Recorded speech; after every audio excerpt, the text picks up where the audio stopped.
While helping my best friend Michael repair a loose floorboard in his study, my carpenter's hands brushed against a hidden spring in his floor safe. I heard a sharp, metallic click, and a secret velvet drawer popped open before my eyes. Inside lay a small, hand-carved gold locket, the very one I had made for my daughter, Lily, and the one she was wearing the day she vanished 3 years ago. As I picked it up, my hands began to tremble and the air left my lungs. The man who had been my only anchor through the darkness wasn't my savior. He was the reason the truth I'd been searching for had been buried in this house all along. Thank you for joining me today. Before we get into the rest of the story, please hit like, subscribe, and let me know in the comments where you're watching from. Just a quick note, this is a fictional story with dramatized elements for storytelling and educational value. While the events are imagined, the message about trust and intuition is deeply meaningful. Now, let me tell you what happened next. The autumn wind was howling through the oaks outside my workshop, a cold, biting air that seemed to seep into my very bones. I put down my chisel, but I couldn't stop the restlessness in my chest. I decided to head over to Michael's estate. I needed to be around someone who understood the weight of the silence. I needed to feel connected to the only person who didn't look at me with pity, but who helped me count every agonizing second of the 1,095 days since Lily disappeared. I had no idea that when I stepped through his front door, the person I trusted most was about to become my greatest threat. I pocketed the locket just as the heavy oak door creaked open. My heart was a frantic bird trapped in my chest, but I forced my hands to go still, resting them on the floorboard I'd been repairing. Almost done, Daniel? Michael's voice was as smooth as expensive bourbon, carrying that familiar, comforting warmth that had been my only shelter for 3 long years. Just finishing the seal, I muttered, not looking up. I couldn't. I was afraid he'd see the reflection of the gold in my eyes or the sudden, violent clarity that was threatening to shatter my composure. Good man. Leave the tools for now. Julia has dinner ready, and I won't have my guest of honor working on an empty stomach. He stepped into the room, his hand coming to rest on my shoulder. It was a gesture he'd performed 1,000 times, at Lily's empty memorial, at the police station when the leads went cold, at my own kitchen table when I couldn't bear to eat. Now that hand felt like a branding iron. We sat across from each other in his dining room, a space of polished mahogany and soft candlelight. Michael poured a deep red Cabernet, his silver hair catching the light, his blue eyes crinkling with what I used to think was genuine concern. I saw the posters you put up on 4th Street this morning, Michael said, cutting into a medium-rare steak with surgical precision. Your dedication is incredible, Daniel. Lily was lucky to have a father who never gives up. I stared at him, really looking at him for the first time. I watched the way he chewed, the way he smiled, a practiced, charming mask. Every word of comfort he'd ever offered me began to replay in my mind, echoing like hollow footsteps in an empty hallway. He had funded the private investigators. He had sat with me through the sleepless nights. All while that locket sat in his safe. All while he knew exactly where she was. I have to find her, Michael, I said, my voice sounding like gravel. I feel like I'm getting closer. Like the truth is right under my nose. Michael didn't flinch. He just nodded slowly, his expression shifting into that practiced mask of solemn empathy. I believe you will. And remember, whatever you need, money, contacts, a place to stay, I'm here. We're in this together until the end. The air in the room felt thick, suffocating. He wasn't just a liar, he was a predator who enjoyed the view of my suffering from the front row. As I forced myself to swallow a bite of food that tasted like ash, I made a silent vow. I wouldn't scream. I wouldn't strike him. I would be the carpenter I had always been, patient, methodical, and precise. I would build a cage of my own, and I wouldn't stop until Michael Donovan was locked inside it. I didn't go home that night. Instead, I drove to my workshop and sat in the dark, the smell of cedar and sawdust, usually my sanctuary, feeling like a reminder of how easily things can be shaped and hidden. I pulled out a roll of drafting paper and a pencil.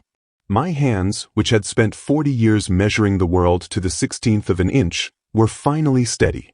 I began to draw. I knew Michael's estate better than almost anyone. I had helped him consult on the renovations 5 years ago, back when we were brothers in all but blood. As I reconstructed the floor plans from memory, I felt the familiar logic of structural support and load-bearing walls flowing through my lead. But this time, I wasn't looking for beauty or stability. I was looking for the lie. I mapped out the study, the dining hall, and the master wing. Then, I cross-referenced the external foundation measurements I'd taken while fixing the floorboard earlier that afternoon. A house is like a puzzle. The outside dimensions must always account for the inside spaces. If they don't, there is a hollow. My pencil paused over the transition between the library and the private gym. On the exterior, there was a 20-foot stretch of limestone wall. But on my internal map, the library ended at 15 feet and the gym began at 18. There were 7 feet of unaccounted space, a dead zone shielded by floor-to-ceiling bookshelves and heavy soundproofing. To a casual observer, it was just a thick wall. To a carpenter, it was a room. I stared at the gap on the paper. It was a cold, calculated void, right in the heart of the home where I had shared Christmas dinners and toasted to friendship. My stomach turned as I realized the physical impossibility of that space being empty. Michael hadn't just stolen Lily, he had built a monument to his obsession and invited me to dinner 10 feet away from it. I didn't need a search warrant yet. I needed to see how that space was accessed. A man like Michael wouldn't use a simple door, he'd want something seamless, something that required the same mechanical click I'd heard in the floor safe.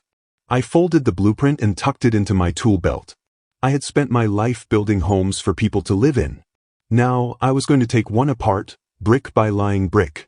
The blueprint was a ghost of the truth, but Michael's estate was guarded by more than just limestone and secrets. To get back inside that house without Michael knowing, I needed to go digital, a world where my chisels and saws were useless. I drove to a small, cluttered apartment on the edge of town where Leo, a kid I'd mentored back when he was a struggling apprentice, now spent his nights surrounded by glowing monitors and tangled wires. Leo had always been better with code than with cedar. He looked up from a sprawling motherboard as I walked in, his eyes widening behind thick glasses. "Daniel? It's late. Is everything okay?" I didn't offer a pleasantry. I just laid the gold locket on his workbench. He picked it up, feeling the weight of it, his face turning pale. He remembered the search. He remembered the posters. "I found this in Michael Donovan's safe," I said, my voice barely a whisper.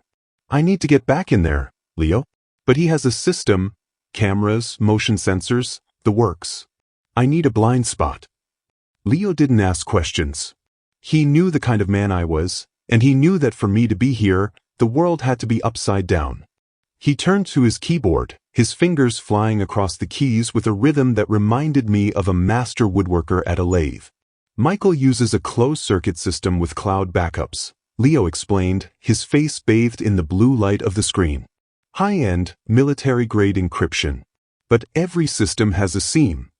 For hours, I watched as Leo navigated a digital labyrinth. He located the IP addresses for the Donovan estate, mapping out the security perimeter like I had mapped the walls. There, Leo pointed to a flickering feed. "The library cameras have a 5-second lag every time the system cycles its backup at 3 a.m. If I can inject a loop into the server, I can freeze the image of an empty room for as long as you need. To Michael's security team, it'll look like a quiet night. To you, it'll be an open door." He handed me a small, black USB drive.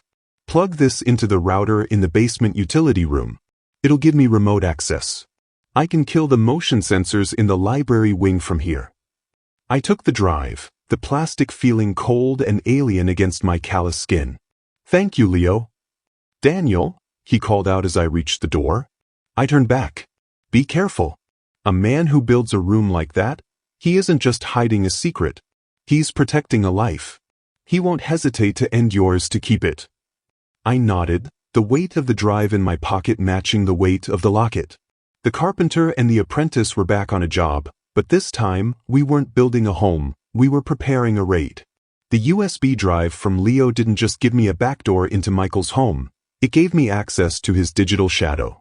While Leo monitored the house, I spent the following night hunched over my old laptop, tracing the GPS pings from the luxury SUV Michael drove with such practiced confidence. Most of the data was predictable: trips to the office, the country club, and the high-end bistros where he played the part of the grieving benefactor. But then, a pattern emerged that made my skin crawl. Every Tuesday at dusk, Michael's vehicle would head north, far beyond the suburban sprawl and into the dense, rain-soaked timber of the Cascades. The signal always died at the same coordinate, a jagged point in a valley where the official maps showed nothing but state-protected forest. According to the county records I'd spent 40 years studying as a contractor, there shouldn't have been a structure for miles.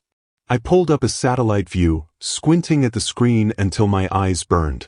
Beneath a canopy of ancient firs and a clever layer of camouflage netting sat a structure that didn't exist on any tax roll. It was a hunting lodge, built with the kind of reinforced timber and slate that suggested a fortress rather than a getaway. There were no power lines running to it, no paved roads leading the way, only a private, gravel logging trail that Michael likely owned through one of his many shell companies. The timing was chilling. Tuesdays were the nights Michael usually called me to check in, his voice full of feigned weariness as he told me to keep my spirits up. He was making those calls while driving back from this ghost property. I looked at my carpenter's square sitting on the workbench, the steel cold and uncompromising. In my trade, if a foundation is off by an inch, the whole house eventually collapses. Michael's life was a masterpiece of architecture, but the foundation was built on a shallow grave of lies. He wasn't just hiding a Locket. He was maintaining a second world, a place where he could be the master of a reality he had stolen from me. I knew then that the hidden room in the library was only a staging ground. Whatever Michael was protecting, or whoever he was holding, was out there, buried in the green silence of the mountains. I didn't need Leo's code for this next part. I needed my truck, my mountain boots, and the steady patience that had defined my life. Michael Donovan thought he was the only one who knew how to navigate those woods, but he had forgotten one thing. I was the one who taught him how to read the grain of the land. The drive into the Cascades was a descent into a world of shadows and damp earth. I left my truck 2 miles back, tucked into a thicket of hemlocks, and covered the rest of the distance on foot. My knees ached with every step, a reminder of 66 years of hard labor, but the weight of the Locket in my pocket acted like a compass, pulling me toward the coordinates Leo had unearthed. The lodge appeared suddenly, a dark shape against the rising mist. It was a masterpiece of deceptive engineering. The exterior was rough-hewn cedar designed to rot and gray, blending perfectly with the surrounding forest, but as I moved closer, my eyes caught the glint of reinforced steel behind the window frames. This wasn't a getaway, it was a vault. I circled the perimeter, my boots silent on the carpet of pine needles. Near the rear foundation, I found what I was looking for, a fresh pour of concrete hidden beneath a layer of brush. It was a ventilation shaft, disguised as a drainage pipe. I knelt, pressing my ear to the cold metal. The faint, rhythmic hum of an air filtration system vibrated through my skull. Michael hadn't just built a lodge, he'd dug deep into the mountain. I followed the line of the foundation until I found a service hatch near the generator shed.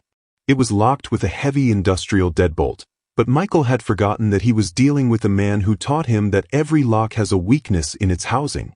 Using a slim pry bar from my kit, I bypassed the latch with the silent precision of a shadow. The air inside was sterile and chilled. I descended a narrow flight of metal stairs, the sound of my own heartbeat echoing in the cramped space. At the bottom, I emerged into a hallway that looked more like a high-end medical suite than a cabin. At the far end was a large pane of glass, thick, laminated, and dark. I pressed my face against the cool surface, my breath fogging the exterior. On the other side was a living room bathed in warm, artificial light. It was decorated exactly like Lily's old apartment, right down to the specific shade of sage green on the walls and the vintage books on the nightstand. And there, sitting on a sofa with a book in her lap, was Lily. Her long dark blonde hair was pulled back, and her green eyes were fixed on the pages, but she looked like a ghost inhabiting a memory. She was alive. 3 years of mourning, 3 years of empty funerals and whispered prayers, and she was right there, 10 feet away. I reached out to hammer on the glass, my soul screaming her name, but I froze. Above the frame, a small red light pulsed, a motion sensor linked to a silent alarm. If I broke that glass or even tapped it, Michael would know instantly. I was staring through a one-way mirror, a silent observer in a cage built by a madman. I had found her, but the glass wall between us felt as thick as the 3 years I had lost. I had to leave her there, just for a little longer, until I could ensure Michael Donovan never had the chance to lock another door. Leaving that lodge was the hardest thing I've ever done. Every instinct screamed at me to smash the glass, to pull Lily into my arms and never let go, but I knew that a premature rescue would only lead to a different kind of tragedy. Michael had resources I couldn't yet fathom, and if I didn't cut his lifelines, he would simply vanish with her into the ether. Back in the city, I met Leo in a dimly lit corner of a diner. My hands were still shaking from the sight of my daughter, but my mind was as sharp as a fresh blade. I need to know how he kept the police away, I told him. 3 years, Leo. Not a single lead. Not a single search warrant for that mountain property. Someone wasn't just looking the wrong way, they were being paid to keep their eyes closed. Leo opened his laptop, his face tight with a grim focus. I started tracking Michael's consulting fees from his secondary business accounts. Most of it is standard corporate fluff, but there's a recurring payment to a shell company called North Star Logistics. He tapped a few keys, bringing up a series of bank transfers. The owner of North Star isn't a businessman. It's a private account registered to a guy named Detective Miller. The name hit me like a physical blow. Miller was the lead investigator on Lily's case. He was the man who had sat in my living room, drinking my coffee and promising me he was doing everything in his power to bring her home. He was the one who told me the trail had gone cold and that I should try to find closure. It's not just one payment, Leo whispered, pointing at the screen. Every time a new tip came in from the public, a bonus was moved to Miller's account 48 hours later. Michael wasn't just hiding Lily, he was buying the law to ensure no one ever looked for her. I stared at the numbers on the screen, the price of my daughter's freedom, paid out in monthly installments. Michael had turned my grief into a choreographed play, with Miller as the director. They had sat together at the country club, laughing over drinks, while I was at home counting the minutes since I last heard Lily's voice. A cold, righteous anger settled over me, replacing the fear. The financial web Michael had spun was intricate, but like any structure, it had a keystone. If I pulled the right thread, the whole corrupt edifice would come crashing down. Michael Donovan thought his wealth made him untouchable, but he had forgotten that a carpenter knows how to find the rot in the foundation. And I was going to make sure the world saw exactly what was crumbling inside. I didn't call the police. I didn't confront Detective Miller. I knew that in a world built on Michael's money, a direct attack would only give him time to burn the evidence and move Lily further into the mountains. To catch a predator of his caliber, I had to stop being the victim and start being the architect of his ending. I spent the next morning in my workshop, the space where I felt most in control. I cleared the sawdust from my central workbench and set a very specific stage. Then I picked up the phone. "Michael," I said, my voice intentionally thin, let it crack just enough to sound like a man on the verge of a breakdown. "I need you to come over. I found something in Lily's old trunk. I think it's a lead, but my head is spinning. I can't make sense of it." There was a heartbeat of silence on the other end, the predator weighing the risk. "Slow down, Daniel. I'm on my way. Don't do anything until I get there." 30 minutes later, the gravel outside crunched under the tires of his SUV. Michael entered the workshop with his usual air of silver-haired authority, his face a perfect mask of concerned friendship. He didn't see the tiny, pinhole cameras Leo had helped me install behind the spice jars and the tool racks. He didn't see the high-gain microphones hidden in the rafters, feeding a live signal directly to a secure cloud server and a backup recorder in Leo's apartment. "Show me, Daniel," Michael said, stepping into the center of the room. "What did you find?" I gestured to the workbench, where I had placed a forged set of travel documents I'd spent the night mocking up, old receipts and a fake itinerary that suggested Lily had planned to flee to Canada the night she vanished. It was a bait designed to play into his ego, a suggestion that she was trying to escape him even back then. I think she was running from someone, Michael, I whispered, keeping my back to him as I leaned over a piece of scrap wood. Someone she was afraid of. If I can just find out who he was. I could feel him moving closer, his presence looming behind me like a shadow. This was my world, a place of sharp edges and heavy mallets. He thought he was coming here to manage a senile old man, to tuck the truth back into its grave. He had no idea that for the first time in 3 years, I wasn't the one being watched. I was the one holding the camera, and I was about to give him the stage he so desperately craved. I leaned heavily against the workbench, letting my shoulders slump until I looked every bit the defeated old man Michael wanted me to be. I kept my eyes unfocused, staring at the fake documents with a hollow, vacant expression. I just don't understand, Michael, I whispered, my voice trembling with a rehearsed fragility. I thought I knew her. I thought I was a good father. But maybe she was just running away from me all along. Maybe I'm the reason she's gone. I heard Michael take a step closer, his expensive leather loafers silent on the sawdust-covered floor. He placed a hand on my back, and for the first time, I didn't flinch. I let him feel my manufactured despair. "Oh, Daniel," he said, his tone dripping with a terrifying, condescending pity. "You were a good father, in your own simple way. But you were never enough for a girl like Lily. She was too wild, too reckless. She was going to throw her life away on some adventure that would have ended in a gutter. You were going to lose her eventually." I let out a ragged sob, burying my face in my hands. I should have protected her. "I did protect her," Michael snapped, the mask finally slipping.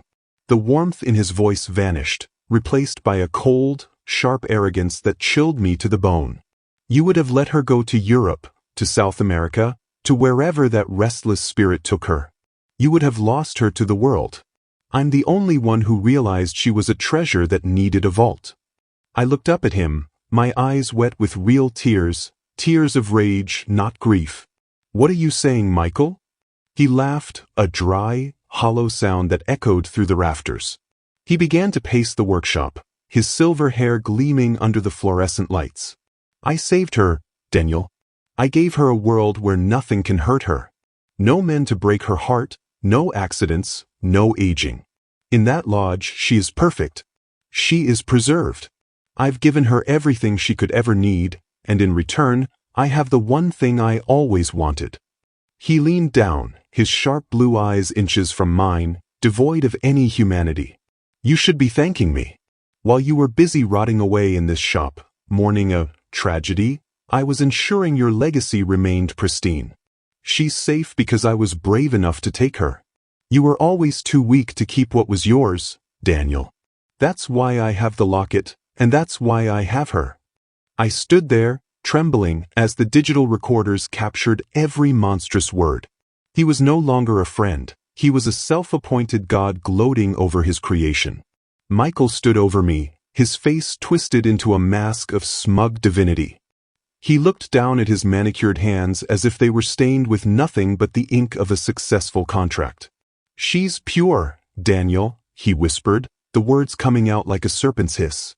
"In that mountain air, away from the filth of the world and the losers she used to call friends, she stayed the girl you always wanted her to be. I took her to save her from herself. You should be down on your knees thanking me for preserving the only thing that ever mattered in your miserable, sawdust-filled life." The air in the workshop seemed to freeze. I looked at him, really looked at him, and the fear I'd been feigning sloughed away like dead skin. I stood up straight, my spine popping as I shrugged off the persona of the broken old man. I reached into the pocket of my work apron and pulled out the small gold locket, holding it up between us. "You're right about one thing, Michael," I said, my voice no longer trembling, but sounding like the steady strike of a hammer on a nail. "A carpenter knows how to preserve what matters. But he also knows when a structure is so rotten it has to be torn down to the studs." Michael's brow furrowed, his blue eyes darting toward the locket. "What are you talking about, Daniel? Sit down before you hurt yourself." I didn't sit.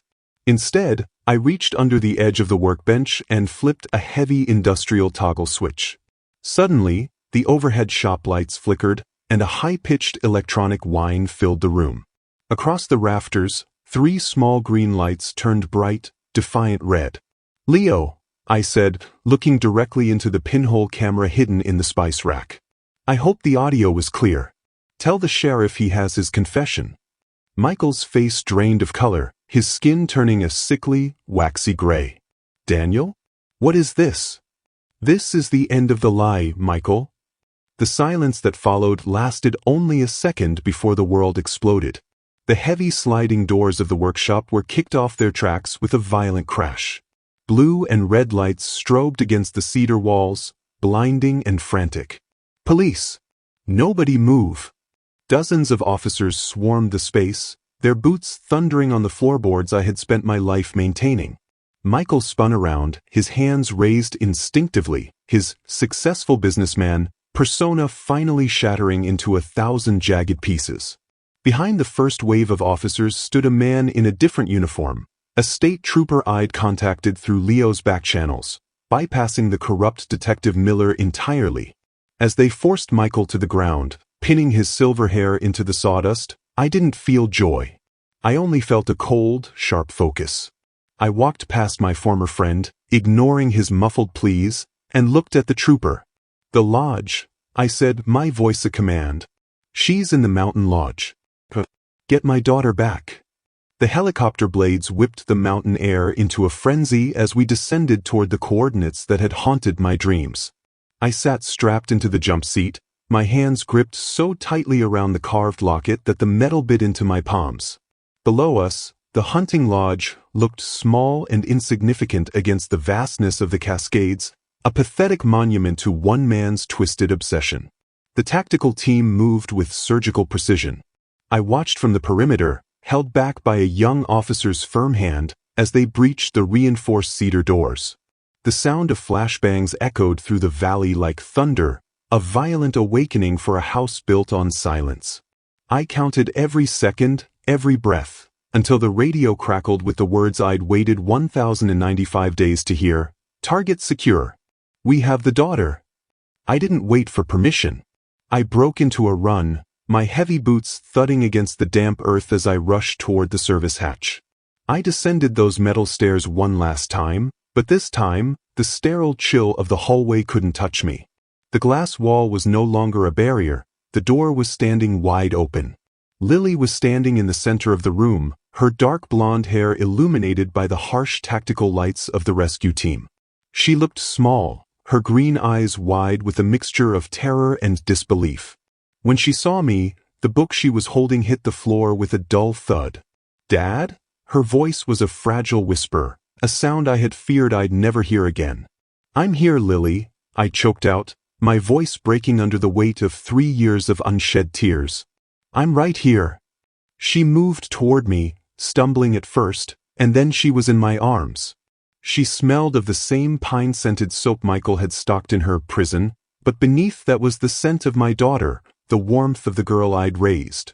I held her with the strength of a man who would never let go again, my rugged face pressed against her hair, sobbing into the silence of the mountain. As we walked out of that subterranean vault and into the blinding brightness of the afternoon sun, Lily squinted, shielding her eyes from the light she hadn't seen in years. The air was crisp and real, tasting of freedom and cedar. I reached out and took her hand, the calluses of my palm a steadying force against her trembling fingers. We stepped onto the helicopter together, leaving the shadow of the mountain behind. The search was over. The carpenter had found his masterpiece, and for the first time in 1,000 days, the sun didn't just rise. It felt like it was finally staying.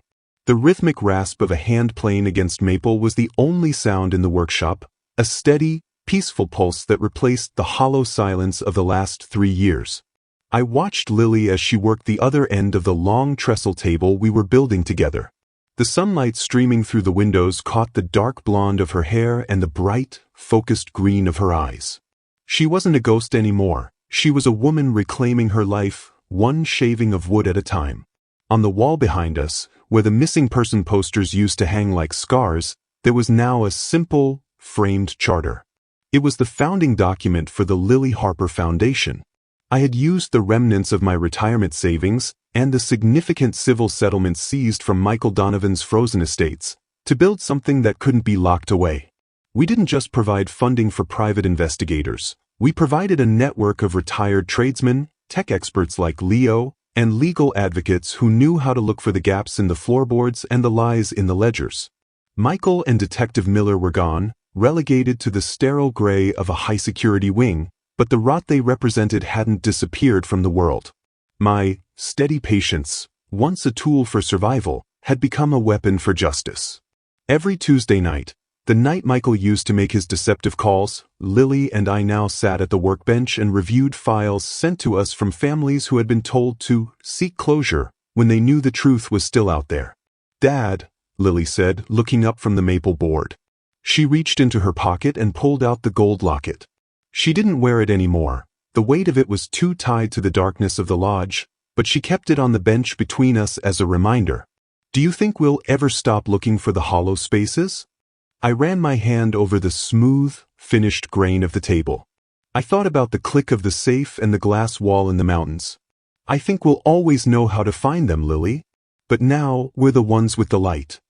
She smiled, a genuine, warm expression that reached her eyes, and for the first time in over 1,000 days, I didn't feel the need to count the time. The project wasn't just about a table or a foundation. It was about the fact that a carpenter knows how to fix what's broken, even if the pieces have been scattered for years. We picked up our tools and went back to work, building a future that was solid, true, and finally, completely our own. I stood by the window of my workshop, watching the rain wash over the driveway where Michael's SUV used to park every Tuesday. It's funny how a man can spend 40 years mastering the grain of wood, knowing exactly where a knot will weaken a beam or where a seam will split, yet be completely blind to the rot in his own life. I looked down at the locket in my hand, the same one that almost cost me everything, and I realized something that I need you to hear. "You know," I said, turning back toward the room, "for 3 years I blamed myself. I thought I was weak because I couldn't find her.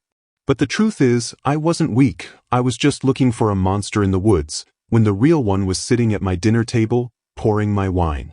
The vital lesson I learned, the one that brought Lily home, is that loyalty is a virtue, but blind trust is a cage. We often ignore the creaks in our intuition because we're afraid of what it means if our friends or family aren't who they say they are. But a house built on a lie will always collapse. The only question is whether you're inside when it happens.